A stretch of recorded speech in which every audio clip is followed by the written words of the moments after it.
오늘 우리가 부르심이라는 제목으로 하나님의 말씀을 나누기를 소망합니다. 제가 한 4달 전에 이제 수요 예배 설교를 하고 또 한 4달 만에 이제 설교를 하는데요. 아마 절대 기억하지 못하시겠지만 제가 4달 전에 느헤미야 말씀을 나눴었습니다. 느헤미야 8장 말씀을 가지고요, 제가 이런 이야기를 했었어요. 하나님께서 성벽을 52일 만에 재건시켜주는 그 놀라운 기적을 보고 누구도 이야기하자는데 서로서로의 손을 잡고 함께 하나님 앞에 모이기를 힘썼고, 그렇게 모여서 하나님 앞에 아름다운 예배가 드려졌었다고요. 하나님의 말씀을 듣기를 소망하며 나와서 하나님의 말씀을 듣고 하나님의 절기가 회복되고 아름다운 은혜가 풍성하게 흘렀던 그 예배를 드리고 성벽을 재건하는 데는 느헤미야라는 사람이 있었습니다. 오늘 말씀 읽은 느헤미야라는 인물에 오늘 초점을 맞춰서요, 제가 오늘 말씀을 나누려고 합니다. 오늘 본문 1절은요 이렇게 시작하고 있습니다. 하가랴의 아들 느헤미야의 말이라, 아닥사스다 왕 제20년 기슬로월에 내가 수산궁에 있는데 라고 하면서 시작합니다. 이 1절에 등장하는 인물이 2명이 있습니다. 누구입니까? 하가랴이고 느헤미야입니다. 이 하가랴라는 사람의 이름의 뜻부터 살펴보고 싶은데요, 하가랴라는 이름의 뜻은 여호와께서 자취를 감추셨다, 여호와께서 어둡게 하셨다라는 뜻입니다. 느헤미야의 할아버지, 그는 포로로 끌려온 자입니다. 포로 그 시절을 경험한 자입니다. 그런 할아버지께서 아버지의 이름을 하가랴라고 부른 것입니다. 유다가 북왕국 이스라엘이 무너지고 나고 남왕국 마저도 무너지고 모든 이스라엘 민족이 바벨론의 포로가 끌려감을, 그것들을 보면서 이름을 이렇게 지었던 것이죠. 여호와께서 자취를 감추셨다, 여호와께서 어둡게 하셨다라고요. 정확한 역사 의식이 그 느헤미야의 할아버지에게 있었던 것입니다. 지금 우리가 포로로 끌려가는 것, 우리가 지금 심판을 당하는 것, 이것은 하나님께서 우리에게 허락하신 것이다 라는 겁니다. 그런데 이 말 속에는요, 이 이름을 지으면서요 함께 포함된 말이 있습니다.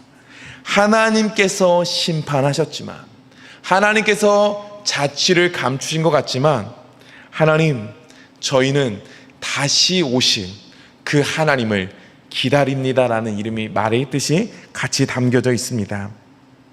그리고 느헤미야의 이름의 뜻이 무엇입니까? 여호와께서 위로하신다라는 말입니다. 우리 1절에 하가랴, 느헤미야 이름이 같이 나오는데 어둠과 빛이 같이 나오고 있는 겁니다. 하나님께서 어둡게 하셨습니다. 하나님께서 자취를 감추셨고 하나님께서 우리를 심판하셨습니다. 그러나 하나님은 그냥 심판하시고 그냥 머물러 계시는 것이 아니라 여전히 우리와 함께하고 계셨으며, 그분은 우리를 위로하시는 분이십니다. 그리고 완전한 위로를 하나님의 때에 드러내실 것입니다 라는 이름이 같이 포함되어져 있는 것입니다. 하나님은 어둠 속의 빛으로 느헤미야를 세우십니다. 위로자로, 구원자로 느헤미야를 세우셨고요, 말씀하시는 겁니다. 내가 너희를 위로하겠다라고요. 오늘 위로가 필요한 그 조국의 상황, 느헤미야가 직면한 남유다 그의 상황은 어떤 상황입니까? 3절은 이렇게 말합니다. 그들이 내게 이르되 사로잡힘을 면하고 남아있는 자들이 그 지방 거기에서 큰 환난을 당하고 능욕을 받으며 예루살렘 성은 허물어지고 성문들은 불탔다 하는지라 라고 합니다. 오늘 지금 조국 이스라엘의 상황이 어떠했다라고 말합니까? 예루살렘이 바벨론에 의해서 파괴되어졌을 때 그 성벽과 성문이 그대로 있는 겁니다. 예루살렘 공동체가 이 성벽이 무너짐으로 말미암아 여전히 환난과 수치를 당하고 있다라고 하는 겁니다. 1차, 2차 포로 귀환이 이루어졌었습니다. 성전이 지어졌습니다. 하나님의 은혜 안에서 포로로 끌려갔던 자들이 그 하나님의 약속대로 70년 만에 돌아오기는 했습니다. 그러나 여전히 도시의 기능이 무너져 있는 상태가 지금이 이스라엘이 겪고 있는 상황이다라는 것이죠. 이 단어를 세 단어로 요약할 수 있는데 남은 자, 폐허, 능욕이라는 단어입니다. 오늘 남아있는 자들 환난을 당하고 능욕을 당하고 있다라고 말하지요. 이스라엘의 그 예루살렘이 그래도 괜찮았던 도시였습니다. 꽤 요새였고 꽤 아름다운 도시였습니다. 그런데 그 모습은 어디 간데 없고 회파되었고 남은 자들만 남아 지금 환난을 당하고 능욕과 수치를 겪고 있다라고 말하고 있는 것이죠. 하나님의 위로가 필요한 상황입니다. 그리고 이들을 회복시키는 자가 이름처럼 느헤미야인데요. 이 느헤미야는 지금 어디에 있습니까? 이 예루살렘에서 이 환난을 같이 겪고 있는 자입니까? 아니지요. 성에서 1500km 떨어진 페르시아 왕궁에 있던 자입니다. 물리적인 공간에서 멀리 떨어져 있을 뿐만 아니라 이 사람은요, 포로 3세대에 해당하던 자입니다. 그러니까 민족적인 비극과는 거리가 먼 사람이 느헤미야입니다. 그런데 예루살렘의 성벽을 재건하시고 역사를 회복시키기 위해서 하나님은 이 멀리 떨어진 느헤미야를 쓰신다라는 것입니다. 평생에 단 한 번 예루살렘 땅을 밟아보지도 않았던 그 자를 통해서 하나님은 위로하시는 일을 행하신다라는 겁니다.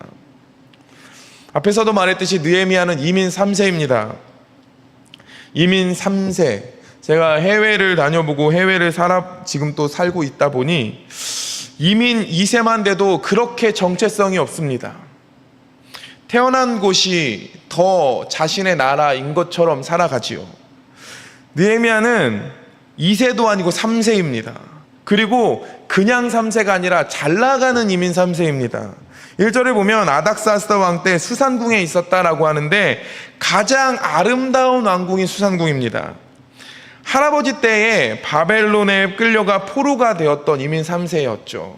그런데 그 포로 중에서 정말로 다들 노예가 되고 그저 그런 삶을 사는데 그 포로로서는 이룰 수 없는 굉장히 성공적인 인생을 살게 된 자가 느헤미야입니다.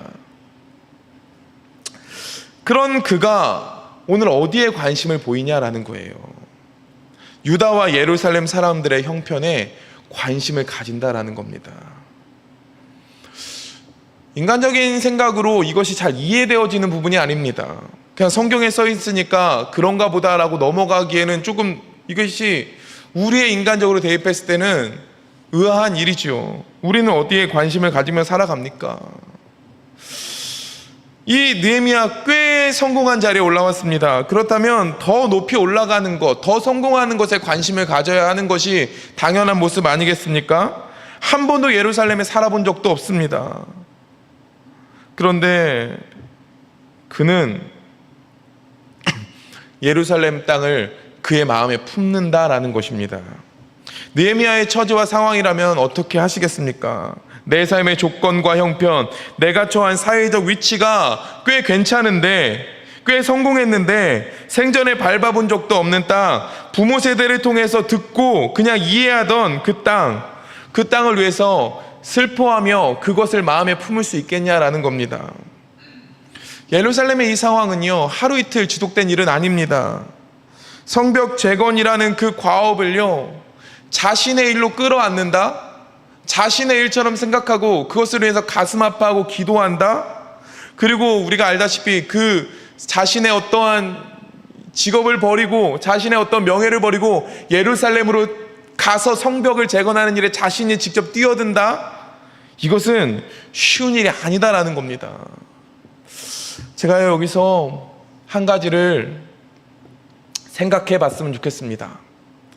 우리에게는 나만의 삶이 아닌 하나님을 위한 삶이 있냐라는 것입니다.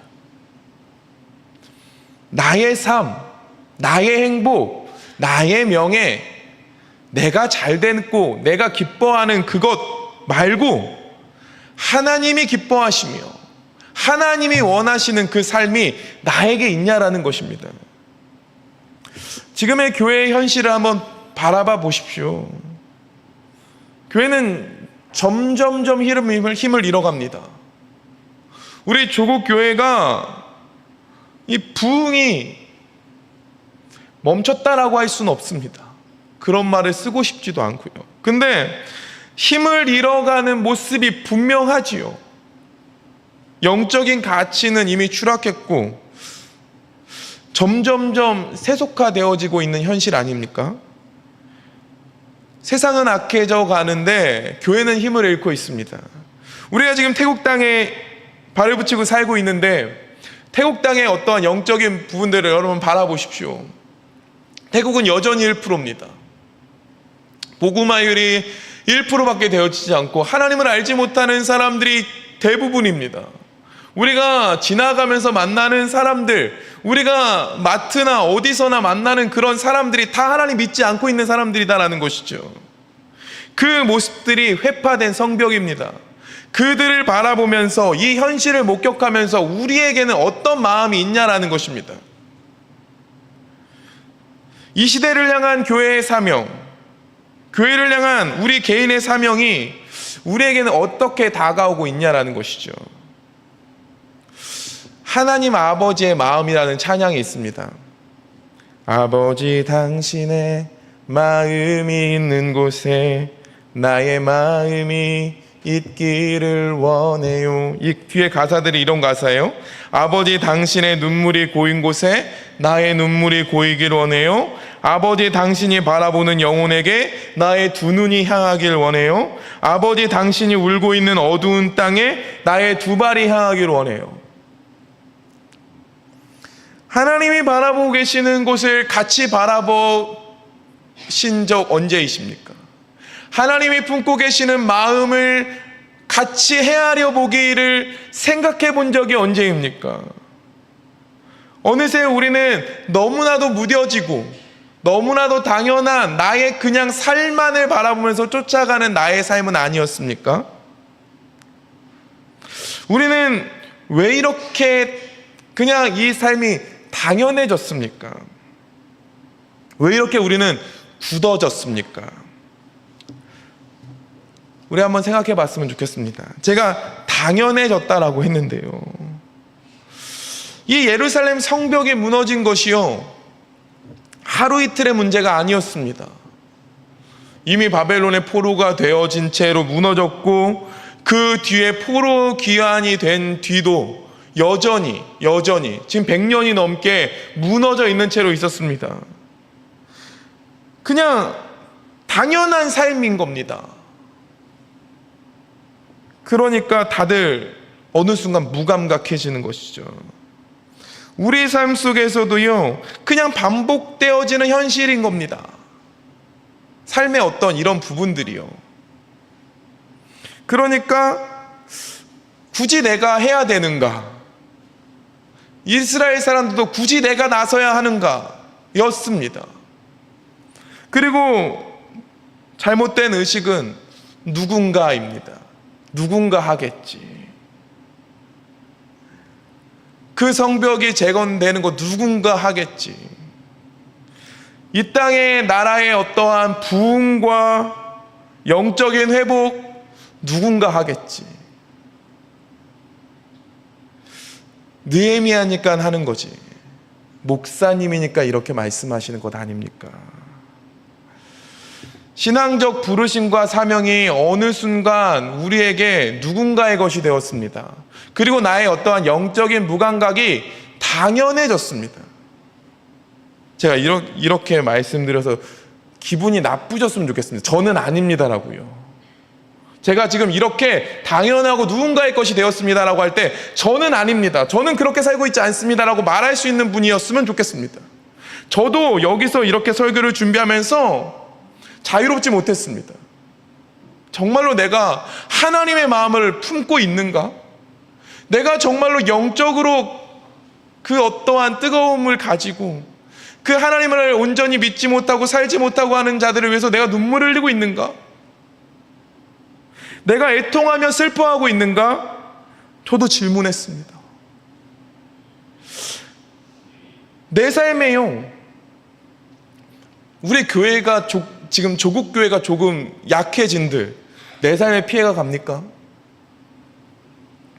태국 땅의 복음화율이 1%인들 나랑 상관이 있는 일입니까? 느헤미야는요 1500km 떨어져 있었습니다. 이미 이민 3세입니다. 이미 성공했고 이미 잘 먹고 잘 살고 있었습니다. 저 예루살렘은 크게 그에게 있어서 그 성벽이 무너졌는들 자신에게 오는 피해는 전혀 없었다라는 것이죠.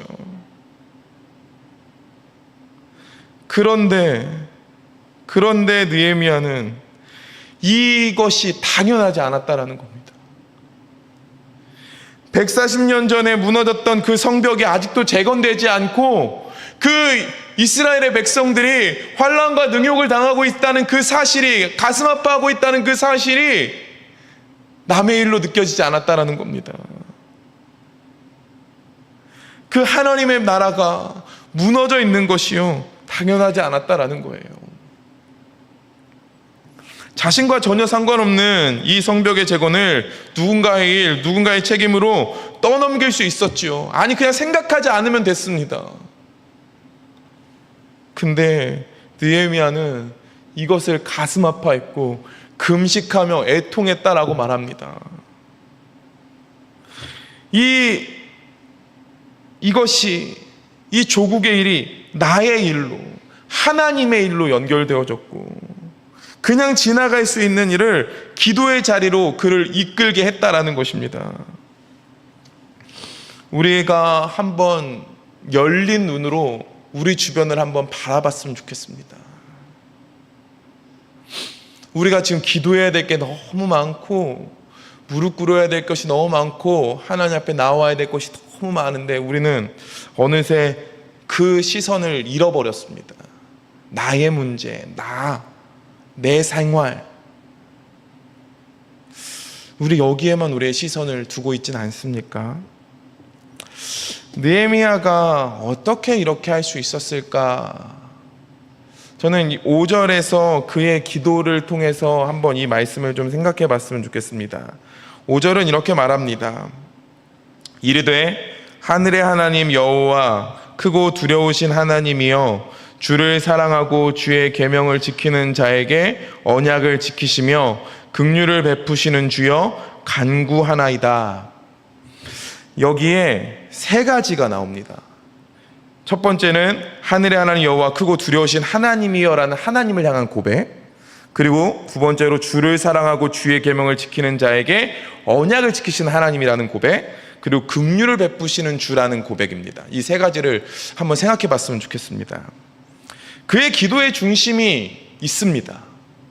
그의 기도를 보면 하나님이 어떤 분이신지에 대한 확고함이 그에게 있습니다. 어떤 것입니까? 하늘의 하나님 여호와 크고 두려우신 하나님이여입니다. 크고 두려우신 하나님. 느헤미야가 어찌됐건 그의 정체성은 이스라엘 사람입니다. 페르시아라는 나라가 어쨌든 큰 나라고 여러 가지 나라들을 흡수하면서 강해졌다 한들 이 느헤미야는 이방인입니다.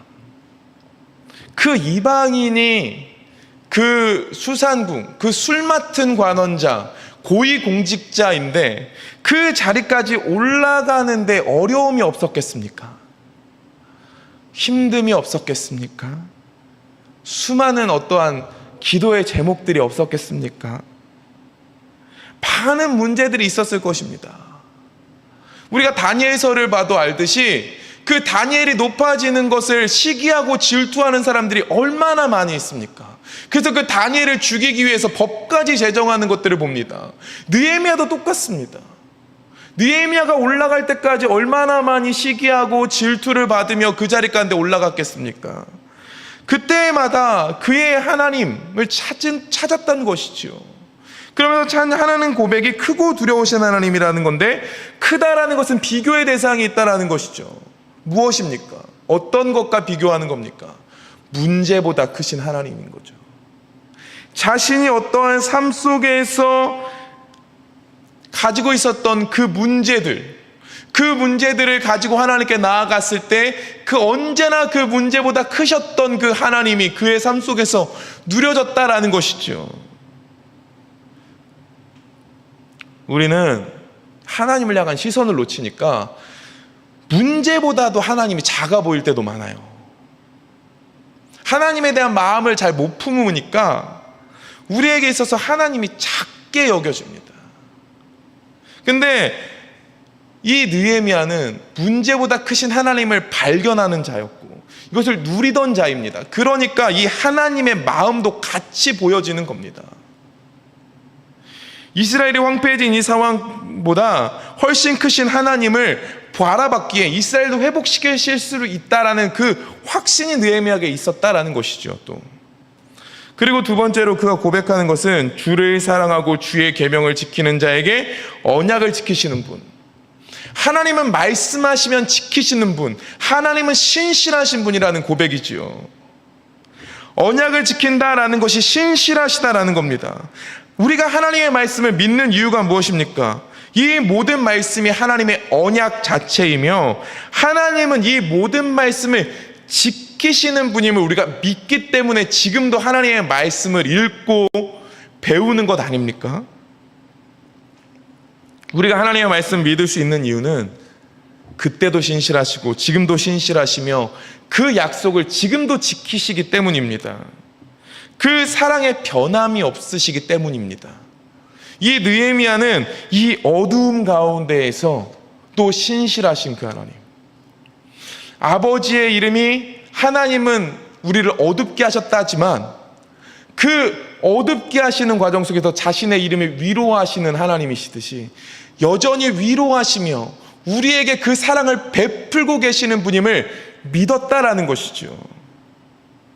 이것이 그에 있어서 기도의 근거가 되고 있다라는 겁니다. 그리고 세 번째로 그 주님은 긍휼을 베푸시는 주다라는 겁니다. 긍휼을 베푸시는 주, 긍휼이 무엇입니까? 긍휼은요, 내가 죄로 인해 받아야 될 벌을 받지 않는 것이 긍휼의 원뜻입니다. 그러니까 은혜랑 긍휼은 조금 다릅니다. 그러니까 긍휼은 내가 죄로 인해 받아야 될 벌을 받지 않는 게 긍휼이고요. 은혜는 받을 자격이 없는데 하나님께서 주시는 복이 은혜입니다. 그러니까 긍휼은 심판으로부터의 구원이고 은혜는 자격이 없는 자에게 베풀어 주시는 하나님의 사랑인 겁니다. 이것이 완벽하게 드러나는 곳이 어디입니까? 십자가이죠.